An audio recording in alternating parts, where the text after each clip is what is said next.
We'll call the meeting to order at 3 o'clock. Please stand and face the flag. I pledge allegiance to the flag of the United States of America and to the republic for which it stands, one nation, under God, indivisible, with liberty and justice for all.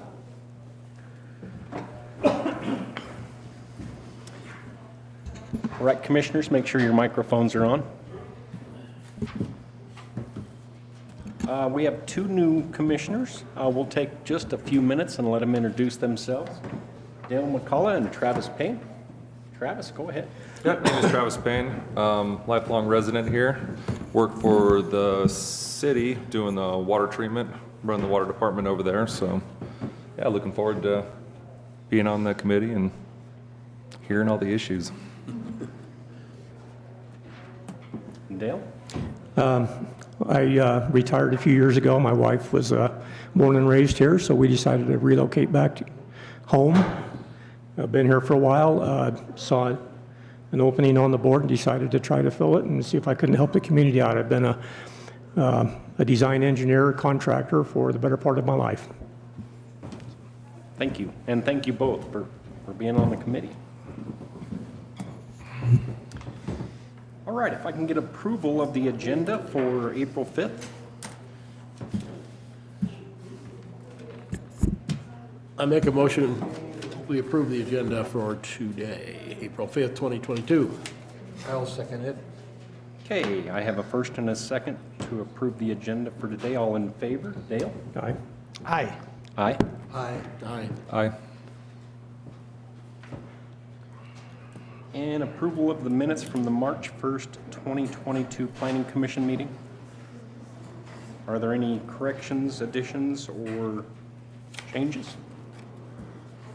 I didn't find anything. Motion, I'll second it. I'll make a motion that we approve the minutes from March 1st, 2022 as written. I'll second. Okay, it's moved and seconded to approve the minutes from March 1st, 2022. All in favor? Travis? Aye. Aye. Aye. Aye. Aye. Aye. All right, as we have no unfinished business, we're going to go ahead and move into new business.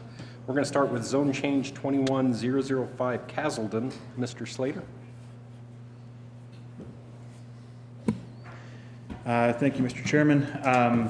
I don't know that I have anything really to present. I'm just here to kind of answer any questions. It seems to me like a pretty standard zone change request. I don't think there's any opposition or any controversy regarding it. As I understand it, the recommendation is to approve it, and I'm just here to kind of monitor and answer any questions that y'all might have. Thank you. Micah? Thank you, Mr. Chair. So just real briefly, this is a request to zone change from business to agricultural suburban. Total acreage of the property is zoned is 6.3 acres. It's located in Howard. The owners would like to develop a single-family dwelling and a detached garage, which is not permitted with business, but is permitted with agricultural suburban. Referring agencies that did make comments, the Fremont County Department of Transportation stated that they had reviewed the application and did not have any issues with the application. The Fremont County project engineer stated that stormwater drainage plan and report, a stormwater drainage plan and report is not required or needed for a zoning change. However, he would like to see a plan and report before development of the intended single-family residence. At the time, he would recommend approval for the zone change. And then from the Fremont Department of Public Health and Environment, a OWTS as well as a well will be required to apply for the building permit. Although the FEMA flood area is identified as Zone A/Zone X, in the site plan, Fremont County and a FEMA flood application along with a engineered certified flood study shall be submitted at the time of the building application. Per the elevation data, the river's edge is at the elevation of 6,660 feet, and the edge of the FEMA floodplain is at 6,720 feet. It is recommended to keep all structures and OWTS out of the FEMA flood area at the elevation of 6,722 feet or greater. Planning and zoning does recommend approval with the following conditions, and that is that it be noted on the plat that stormwater drainage plan and report is required before any development, and that also on the plat it be noted that all development shall be at the elevation of 6,722 feet or greater, or at time of building permit application. The Fremont County and FEMA flood application, along with an engineered certified flood study, shall be submitted. Thank you. Commissioners, do you have any questions for Mike or Mr. Slater?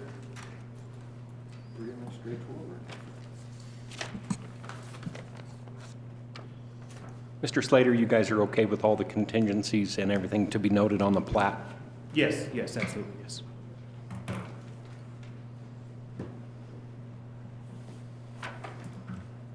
Well, I am open to a motion if nobody has any questions on this. Well, I move we approve zoning change 21-005 with the notations of the stormwater drainage at time of building and the requirement to build above 6,722 feet. Thank you. Do I have a second to the motion? I'll second it. All right, it's been moved and seconded to approve zone change 21005 Castleton. All in favor? Aye. Aye. Aye. Aye. Aye. Thank you. Thank you, Mr. Slater.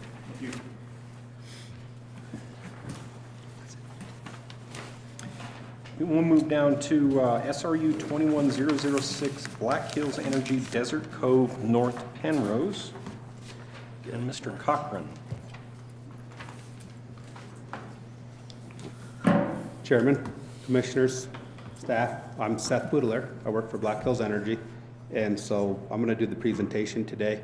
I believe that most of you, with the exception of Mr. McCulloch and Mr. Payne, were involved with the first portion of this transmission line as well as the two substations. So I'm going to keep it pretty brief as we go through the slides, so please stop me if you have any questions. Would you pull the mic a little bit closer? Yes, sir. Is that better? Much better. Thank Okay, sorry about that. Would you like me to repeat any of that, or were you able to catch what I said? you. It's fine. Okay. So,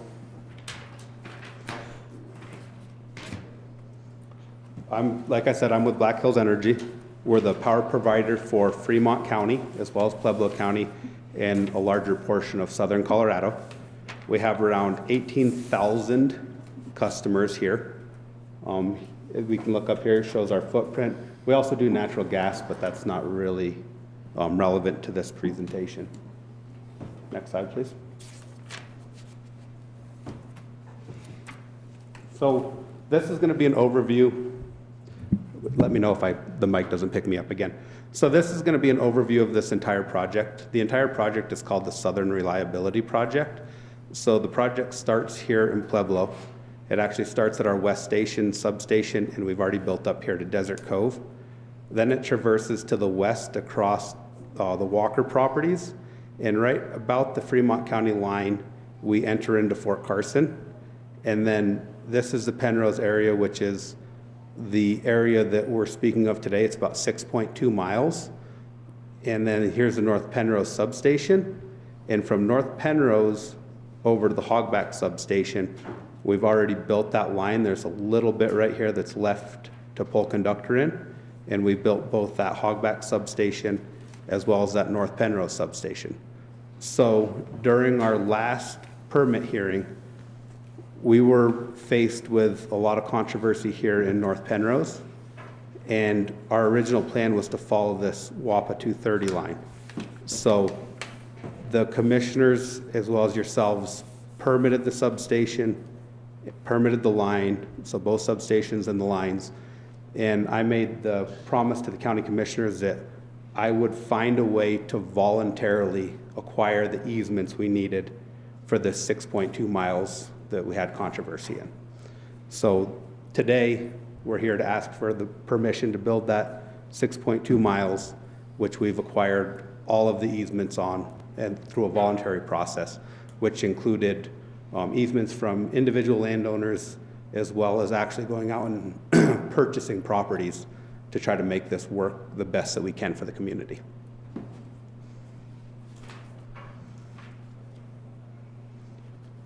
So we've gone over the next couple of slides.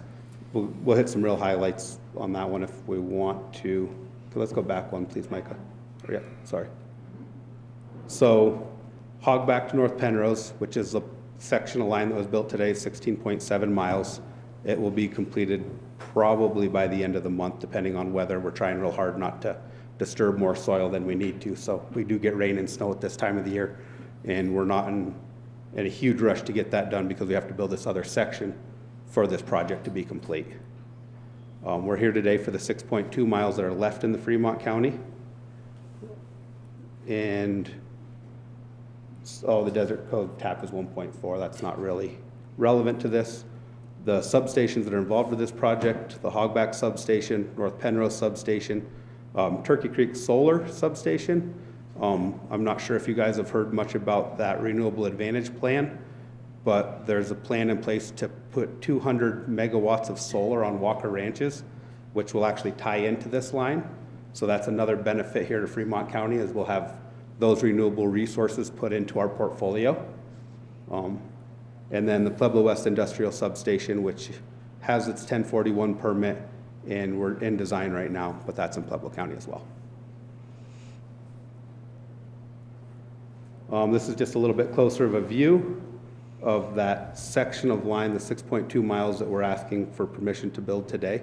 So this portion is on Fort Carson, and we've acquired all the land rights on Fort Carson that we need. And then as you can see, our original plan was to follow this 230 line through here, which we actually acquired several easements, but then we ran into some opposition there where people didn't want to provide an easement. And so we went back to the drawing board, and we actually moved this line, and we bought the parcel here, the parcel here, the parcel here, and then we were able to acquire easements through those properties.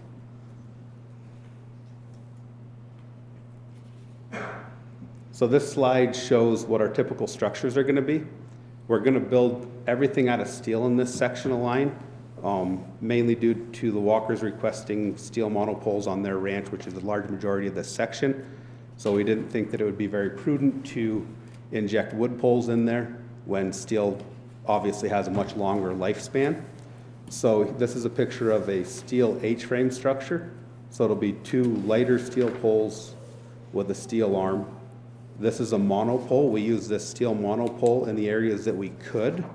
We did have some requests from landowners to use the H-frames because we can get a much larger distance between the poles. So they were actually requested that in a lot of those areas. And then this is a picture of a 3-pole steel structure, which is self-supporting. So we use that where we have angles. We call them PIs on our lines.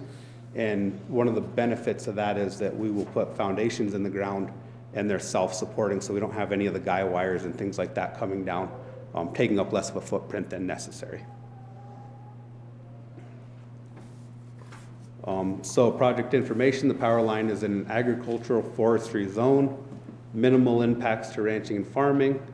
It's within view of the WAPA 230 line and communication towers, and 2.4 miles of it actually follow that power line, and then, 2.4 miles are on Fort Carson.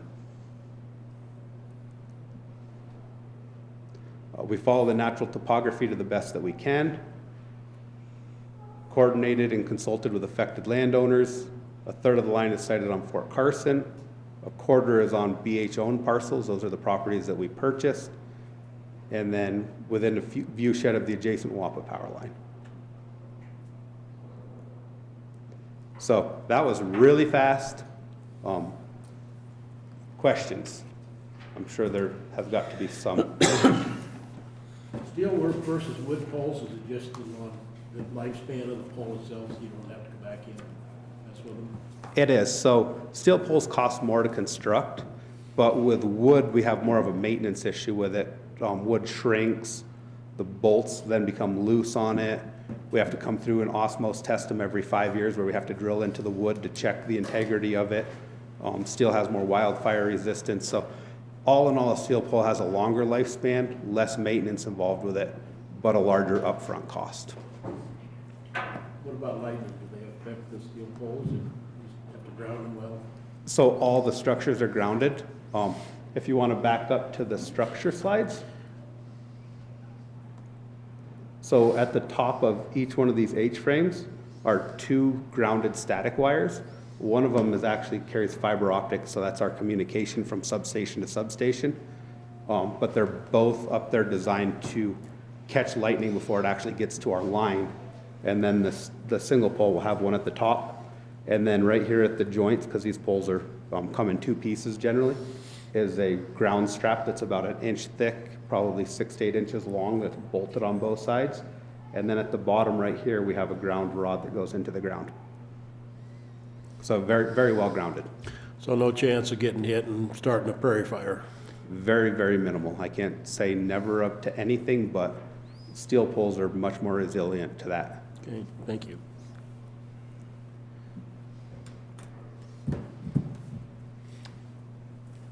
Go ahead, Joe. Thank you. Your original application dated in November of last year said that you were going to be using wooden H-frames. And now that has been superseded, is that correct? The intention is to use all steel? So we used steel with a combination of wooden H-frames on the section of line between North Penrose and Hogback was a combination. This section of line with the amount of steel that we're using, it just didn't make sense to me to inject a dozen wood poles and create a different issue, potential issue. The last section between North Penrose and Hogback has, I'm just gonna go and guess, but somewhere probably around 40 wooden H-frames in it. So this will use wooden H-frames, right? This section? This section between North Penrose and Pueblo will have no wooden structures in it. And the Pueblo County line? Correct. I mean, So not this Pueblo, but whole build will have no wood. Okay. Originally, we were planning on using wood for some areas and steel for others, but landowner requests Sure. really minimize that Sure. down, and then it just didn't make sense to use, spend the extra money up front since it was minimal towards the end of the project. And so my concern is the enforceability of that commitment. And so when we get to the point of making a motion, I would probably include that in a motion, that the poles be steel construction. And we can comply with that very quickly. We have the line completely designed, so we can provide the plan and profile, which will show what we're intending to use. Great.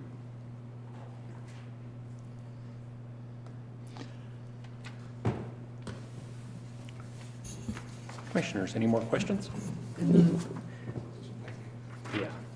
Micah, do you want to go ahead and give your report, and then we'll ask some more questions? Yes, sir. So as mentioned, this is 6.2 miles of transmission line for a total of 21 structure locations.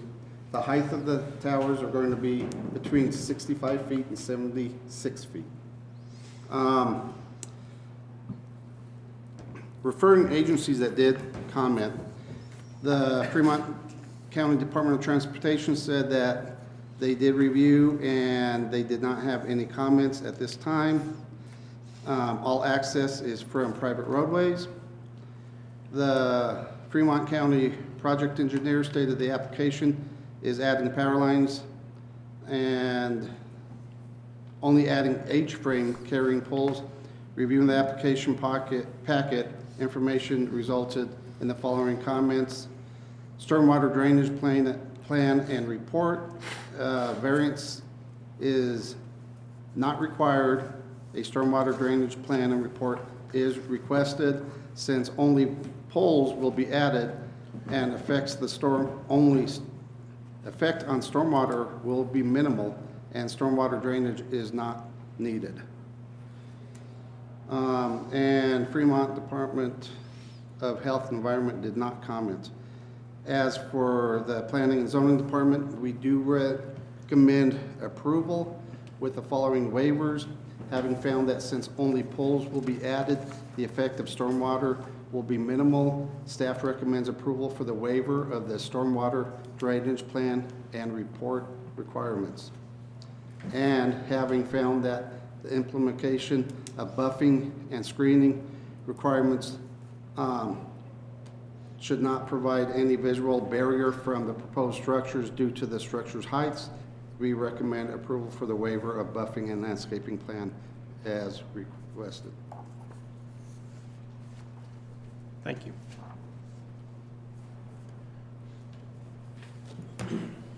Commissioners, do you have any more questions for Micah or, Mr. Seth?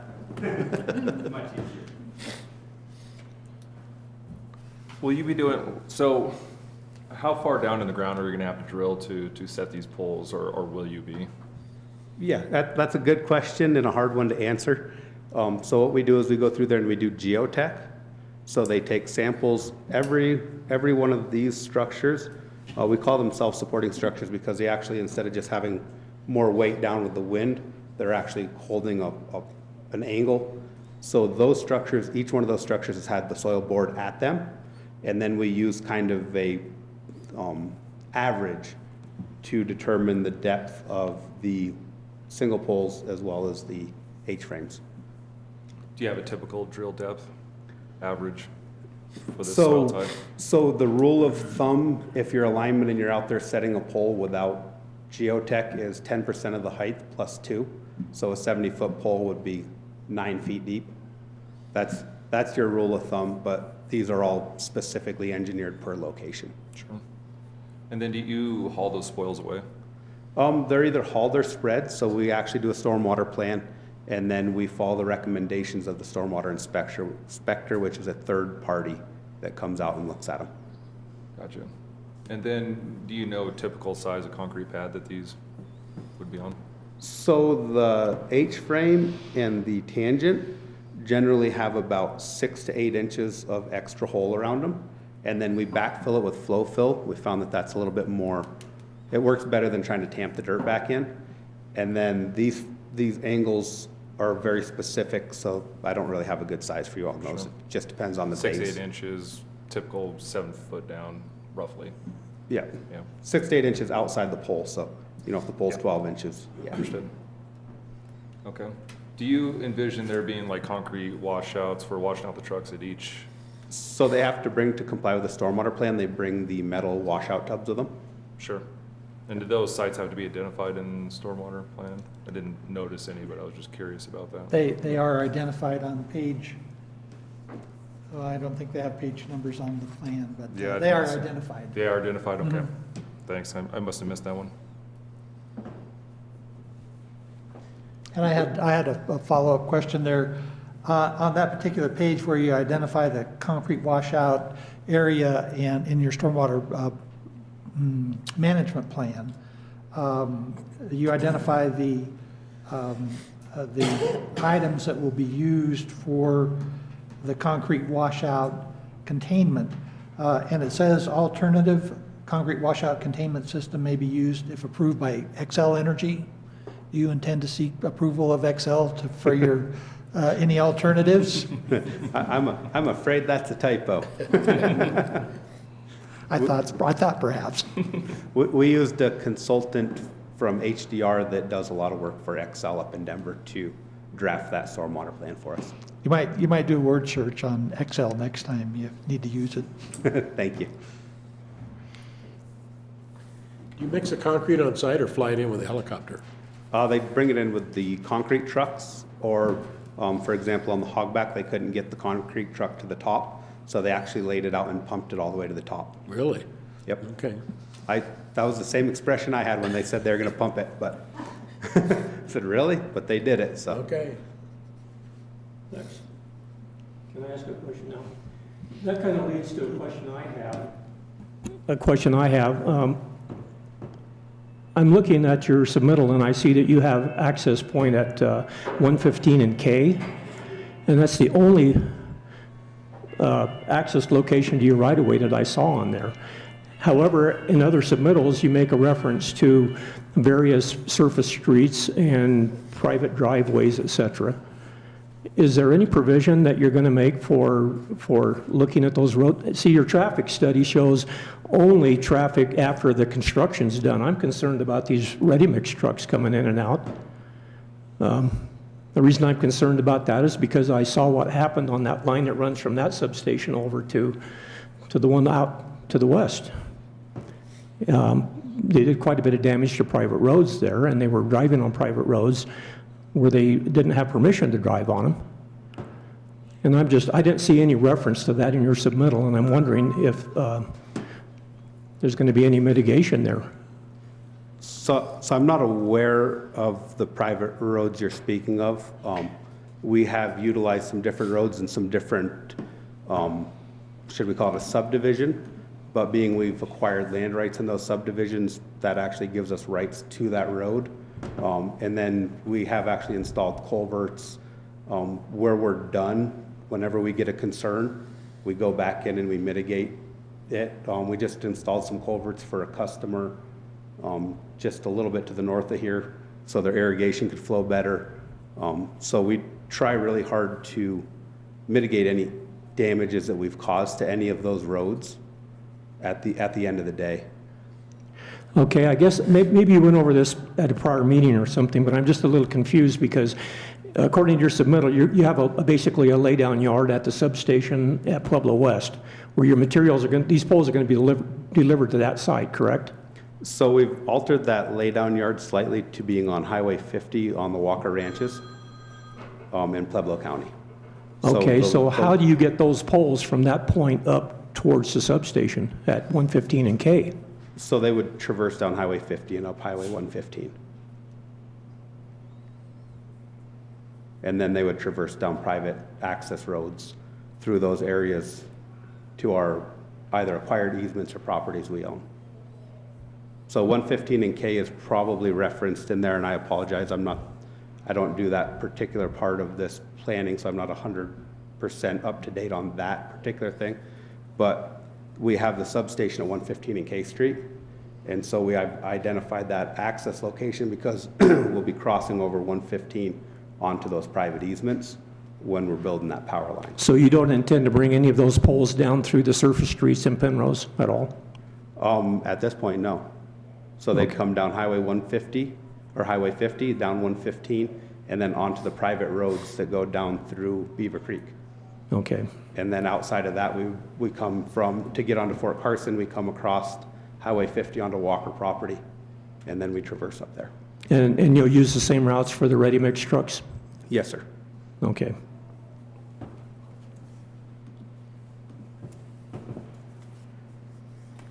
We have a few people that like to speak. Let's move into that, and then we can ask more questions if we need to. I just need to remind you that you have 5 minutes to address the board. We will start with Mr. Adam Freeman.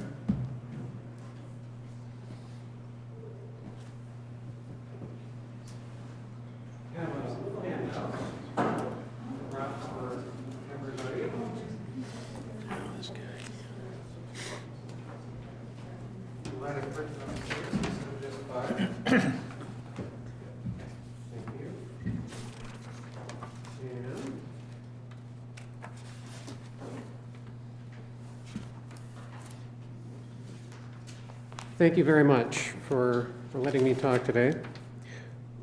Our primary concern is with the safety of these particular poles and the massive quantities of EMF that will be broadcasted at our house and across our entire backyard and all the places that our small person likes to play pretty much all the time. And if you'll turn to the first page, that's an illustration that we saw on the bigger screen earlier showing where the line is going through. And this shows specifically where our house is and shows that this line is less than 150 feet from our house and actually closer to the places that our almost 2-year-old spends a lot of time playing. And there's a small cabin that is even closer to the line, which is where I have my home office. And I'm not so much looking forward to that getting bombarded because the little person often joins me there. And when we were here in January, we expressed concerns that perhaps we hadn't been notified of anything that was happening. We were assured that we would be contacted. No one here has been contacted, to the best of my knowledge. None of the people that live in this valley who are very close to this line that is going through. Although I suppose it's pretty hard to object to something when you don't know about it. And fortunately, we were paying attention to the county's website to see what's coming up on the agenda. Otherwise, we might not have known about this particular event. And as you can see on the next page, it's apparently a county requirement that Black Hills notify everybody by certified mail at least 2 weeks before this meeting. It didn't happen. Next page is a picture that was actually taken from patio right by our house. And that hill is about 3/4 ours. Little person likes climbing it and chasing the turkeys and the deer because he's a small person, and turkeys and deer are cool. And we're also pretty sure that by the time he's 8, 9, or 10 and able to go around on his own, he's probably going to have explored everything that we have because it's just darn neat to wander around.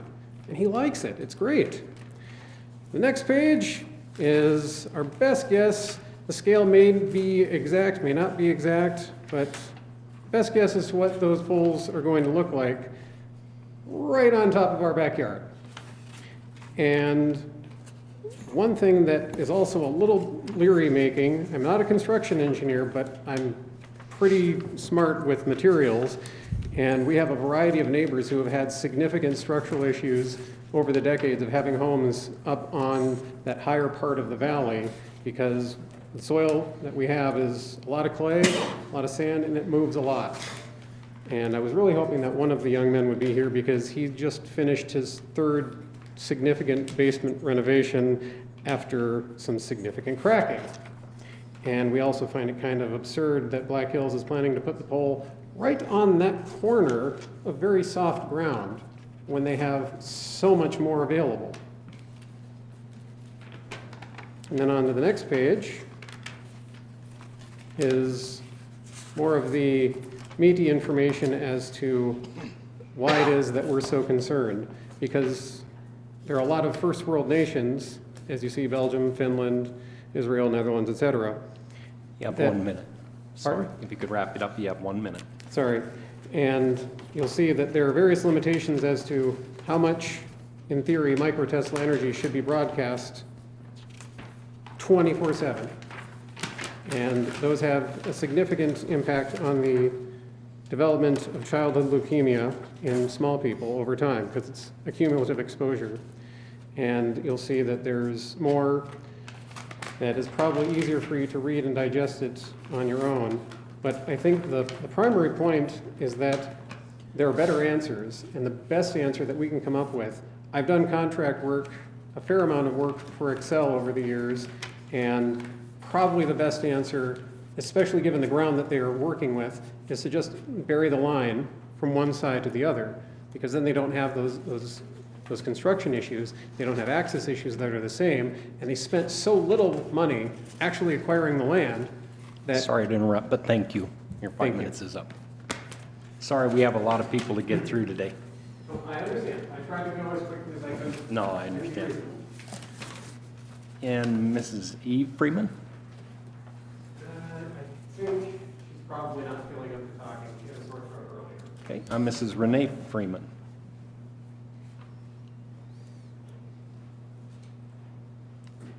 Hello. Hi. I can just hand this to you. This is a rendition of where those poles may be located. I live just up the hill from my son and daughter-in-law and little grandson. So the land that Black Hills acquired runs right between our properties. There's just got to be a better place to put these poles. And if burying them underground or relocating them elsewhere, there are 4 houses in very close proximity that are greatly affected. I don't know the other areas where these other poles will be, but I do know that the area where my new house is located. I just turned 65. I hope to retire soon. I built this house to retire. This is just not what I had planned to see these poles. For one thing, the view is obstructed, as you can see, but the other concern is the energy. And these are high transmission, high voltage transmissions. You can argue that they don't affect children, they don't affect people with pacemakers. I'd rather we err on the side of caution when we're affecting people's health and lives. Thank you. Thank you.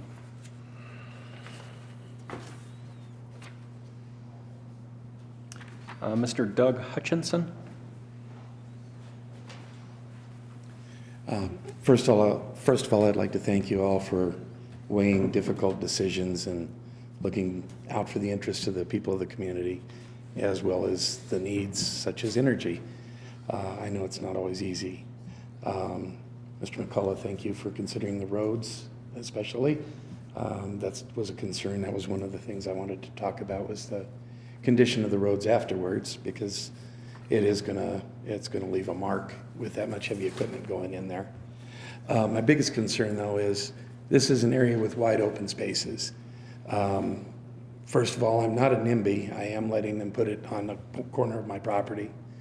I know I'll take a hit in property value, but my neighbors down the road, this is an area where it's all 40-acre parcels, and it's wide open spaces. The line with a little more effort could be routed to where it doesn't impact people where there are existing homes. And on other people that have 40-acre sites, you can adjust your home site somewhat to move away from the lines where it doesn't have such an impact. But to have a new power line go in 100 feet from your, a young family's home, sure, it's expedient, and Black Hills can save maybe $20,000, but that's a very unfair price for one particular property owner to have to pay, and to go between other homes when I don't know how many of you people have been down around Beaver Creek, but it is literally wide open spaces. You have to look to see houses down there. So I'd like to see Black Hills try just a little harder and kind of zig and zag a little bit. It might cost just a little bit more, but I think there's other alternatives. I don't know if going underground is one of them, but certainly a better route, at least through the populated areas, I think would be appropriate in this area. And I'm also very concerned that there wasn't any notification of this. I did not see any postings or anything of that sort. And that pretty much concludes my remarks. Thank you very much. Thank you.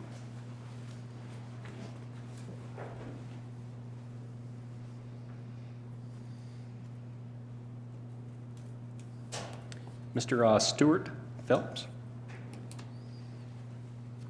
I have, I think, 3 concerns. As I reviewed an SRU application, I find under impact analysis in section 2, a visual impact control measures, item 4, item 8, measures to protect or preserve archaeological or historical significant sites, and item 14, statement indicating how the proposed use will be in harmony and compatible with surrounding land uses and development in the area and/or measures that can be taken to make it in harmony. And I'm concerned about those because I live right on the section of between North Penrose sub and Hogback sub, and an SRU was not done. This transmission line runs just beyond the 500 feet where they'd have to include me.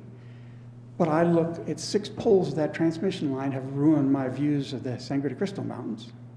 And they put a 125-foot pole that I don't think needs to be that pole that ruins my view a little bit to the southwest. And I'm concerned that I haven't heard anyone say, hey, who's doing these studies? Certainly it's not Black Hills Energy, because they certainly didn't do that for my place. And I'm probably the only person in every Black Hills service territory that now has 3 transmission lines on sides of his property. The north side is WAPA, west side is Black Hills Energy, and south high side is now Black Hills Energy. And I just, you know, if they'd have moved it 200 yards south, wouldn't be a problem. There's a big earth mound there. If they had talked to me, I'd let them break that transmission line on my extra acreage. I have 95 and a half. And then it could have been on the south side of the WAPA line, which is what they wanted. And that would have prevented that whole ugly look all the way across North Canyon City. So I'm concerned how these are being addressed, or are they just simply being ignored? And because that wasn't done on that section of the, why are they doing it on this section when they didn't do it on the one that has much more impact across Canyon City? That's my concerns, and that's why I don't think this ought to be approved until all of those things have been addressed. Thank you.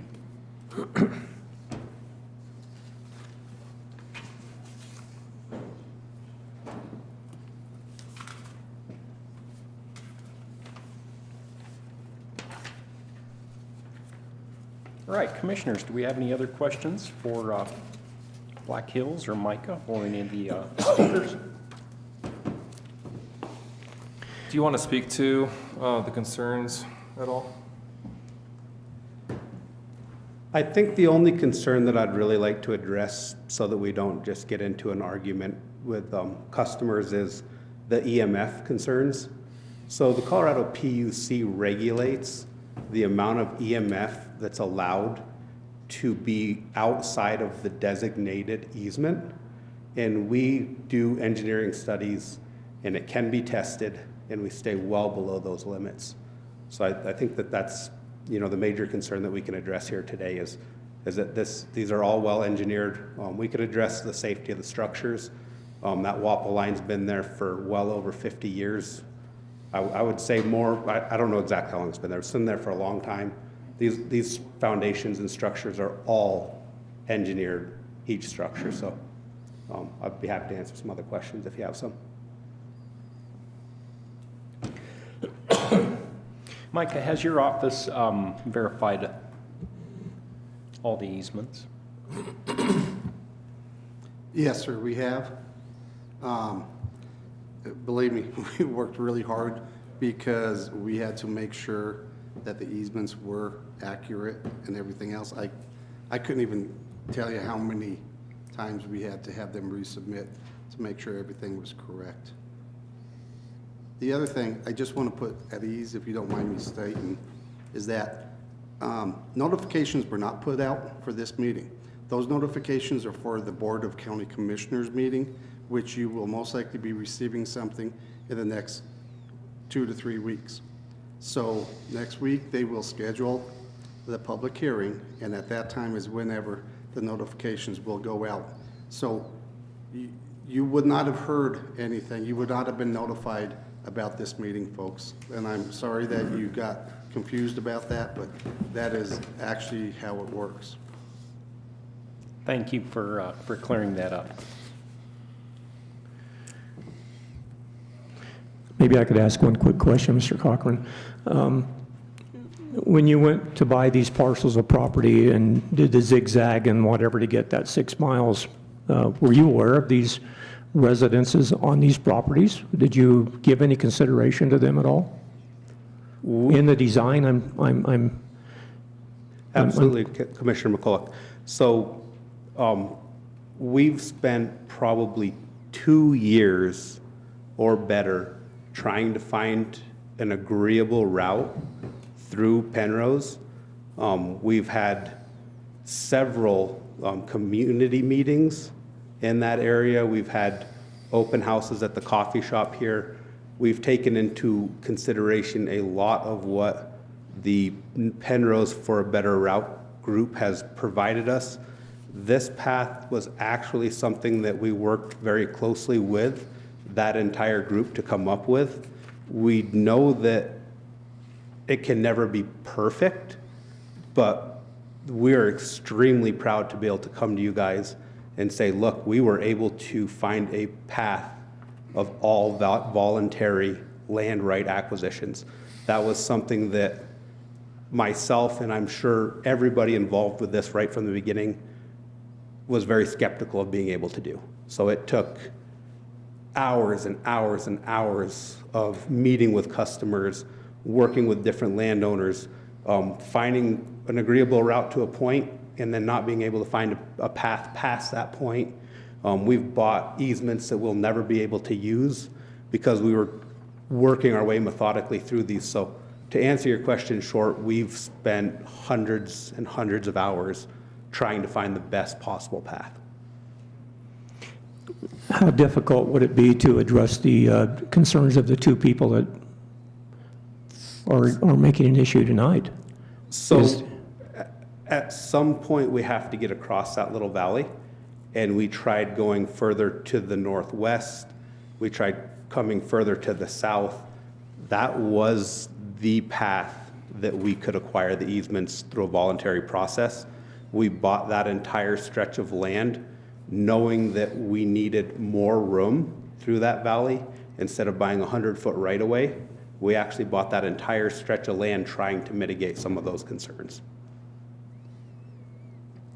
And that the alignment couldn't be moved back somewhat on that property? It's pretty much through between the houses, so if we move from one, we affect another. So it's taking from one to give to the other. And that's exactly why we bought that. So it's a very long 40 acres that goes across there, and that's precisely why we bought that 40 acres, was to try to stay as best as we could in the middle. Okay. One other quick question. Maybe I'm kind of new. I'm first day on the board here, so just indulge me if you would. When I first looked at this packet, I was kind of amazed to see the zigzags of that line. And then as I read your application, it made reference to moving lines from one pole to another. Is there another power line through there now that's existing that's going to be abandoned? No, sir. The WAPA 230 kV power line currently goes through that portion right, and of I Penrose. see that on your drawings. And we originally came with the plan to follow that, parallel that line. We actually bought probably 75% of the easements that were required to follow that line. And we ran into some locations where there's some houses that are built. I'm going to say we would be within maybe 75 feet our easement over their houses. And we ran into a lot of opposition with that path.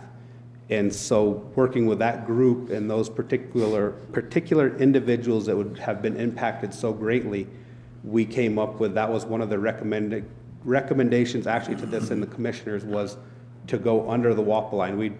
It costs a lot of money to go under the WAPA line, and it costs a tremendous amount of money for those zigzags, but we were willing to do that to try to find the least impactful route. And once again, back to the voluntary acquisitions, which a year and a half ago didn't look like it would ever be feasible. Okay, so there's a reference to an upgrade of this line, and that's what I'm asking about is, are you taking wires from one existing transmission line now and reusing that stuff, just putting poles beside the others? No, sir. So what you're seeing for the upgrades, and I'm going to go back quite a way since you weren't involved with this to start with. So Canyon City right now, Black Hills Energy only has one transmission line that traverses from Pueblo to Canyon City, and that runs mainly on the south side of the Arkansas River. And so that line is reaching the age where it needs to be upgraded. So it's deteriorating. We're doing a lot of maintenance on it, keeping it safe, but it needs to be rebuilt. There used to be a power plant here in Canyon that we had to decommission because of emissions. Right. So when that was decommissioned, That was our sole source of power here to the Fremont County. And I'm gonna say 3 years ago, we actually had like a 2-hour outage here for the whole city. And the reason for that long outage is because if we lose that 115 line that comes from Pueblo to Canyon City, we lose all of Canyon City. Depending on where we lose it at, we lose Penrose. Penrose only has a single 69 kV line to it. So this is a system reliability upgrade. This is gonna give us a second loop from Pueblo all the way to Fremont County, Canyon City. And so it's gonna make the system more robust, and it's gonna enable us to take that other line out and make those system upgrades that I think you're referencing. So as soon as this line is built, we're gonna start rebuilding that older line so that at the end of the day, we'll have a very robust system. Okay, so coming just to be clear, there is not another line through there now There that is you're not- replacing? There's Okay. not another Black Hills line through there now. There is a WAPA 230. Right, okay.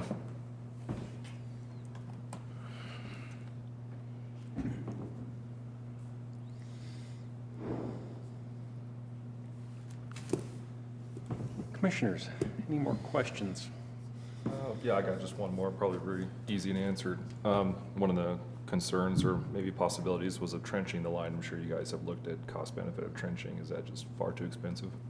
It is, and I'm not going to put percentages out here right now. We have a very in-depth constructability report with costs. We went through this in Pueblo County where we're going through Pueblo West with the commissioners there, and we hired a third-party consultant to get the cost of undergrounding it. And Kristen, do you remember offhand? Yeah, so it's just so much of a burden on all of the electrical customers. It's just not cost effective. Yeah. At the end of the day, it's just not cost effective. Sure.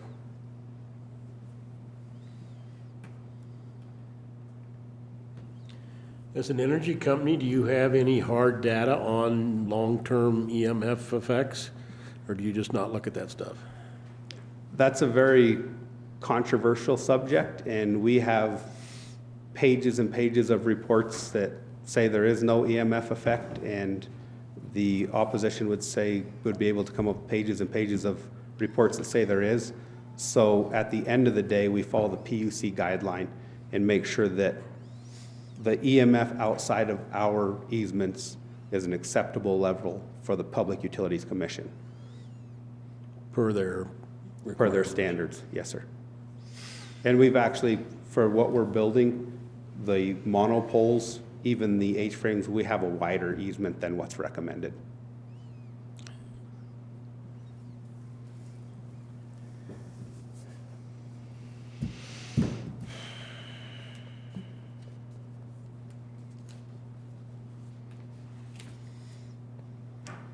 I don't have anything further, John. Mr. Chair, just as a ratepayer buying electricity from Black Hills Energy, they are a for-profit business. They do provide services at a profit that is regulated by the Public Utilities Commission, and that there is a balancing point between improvements that can be made and that are economically justified. As ratepayers, if we all volunteered to fund some of these changes, I'm sure Black Hills would be ready to implement them. But there is a huge cost for some of these things that we're talking about here. And so, just as a ratepayer, I'm appreciate Black Hills reaching out to the community, going through the process that you have, which has been really quite lengthy. I have attended some of the meetings, and some before I was on Planning Commission, and know that this is a compromise between their original plans, considering community input to what their original plans were. With that, I thank you.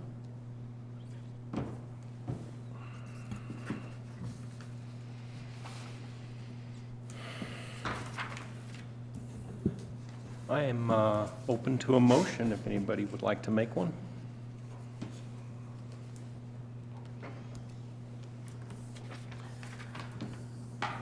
pass this on to the commissioners for more public input and review. I'm going to make a motion that we approve as an advisory committee, SRU 21-006, with the waiver of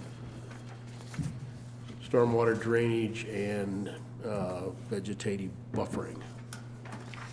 And, I'm sorry, would you add the contingency that John talked about for the steel poles in your motion or not?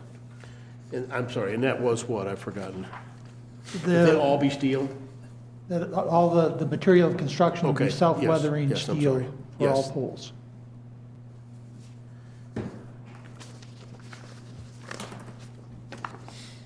Second. Okay, it's been moved and seconded to approve SRU 21006 Black Hills Energy Desert Cove, North Penrose.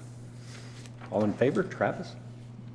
So I assume the public meeting has been adjourned then, no more. We had somebody else that wanted to speak, but that's all. I don't have any more papers. Yeah, understood. Okay. Aye.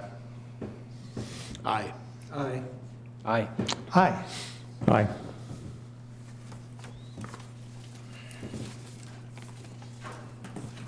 All right, with that, that is the end of our agenda. We will close the meeting at 3:56.